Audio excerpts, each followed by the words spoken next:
Okay, as you can see, I decided to yank the engine out of the dirt bike. Very easy job, only took about 5 minutes to do it. As you can see, the carburetor is hanging there, so I left the carburetor with the bike. That carburetor is no good anyways. There's one electrical connection back in here to the CDI box that goes to the flywheel side of the engine to give you your spark. Obviously, you have your chain and your spark plug itself. The other day I had the engine opened up and I was trying to see how hard it would be to replace the shifter rod. It's not really worth my time to replace the actual shifter rod, so I picked up a different shifter that fits a lot better, and I'm going to be using that shifter. But before I install that shifter, because it might want to be welded, we'll see, I want to go through and I want to reseal the crankcase, at least on the clutch side. The clutch on this is good. I don't think I need to do anything with the clutch.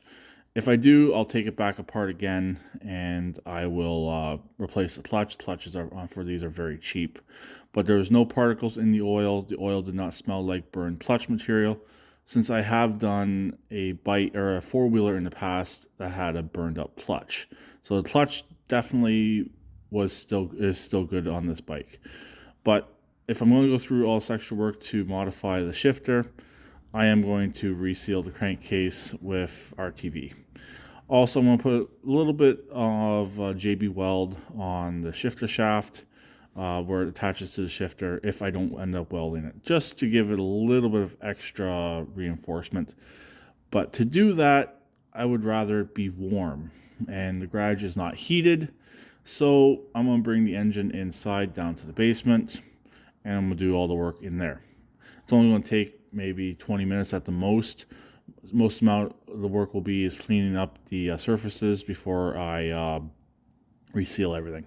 Obviously, I can't use any solvents or cleaning products downstairs, so I'll set it up and I'll let it dry out nice and good.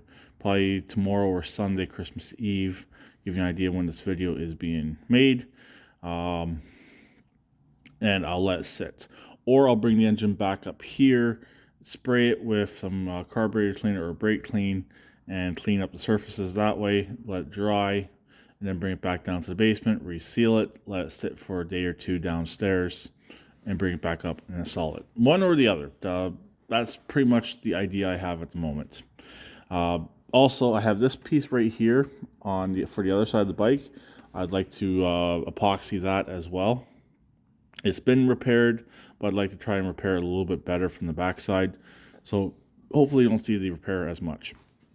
Also, I do got to find some more hardware or put some push pins in a few spots on this bike.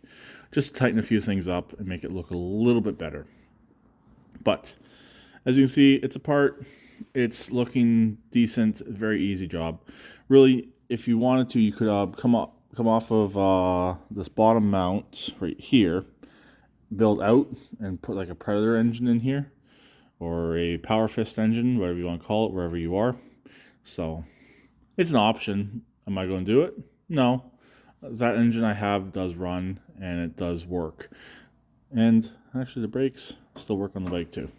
So anyways, that's where we're at right now on the 90cc Chinese dirt bike. It's apart, but it's apart for a good reason.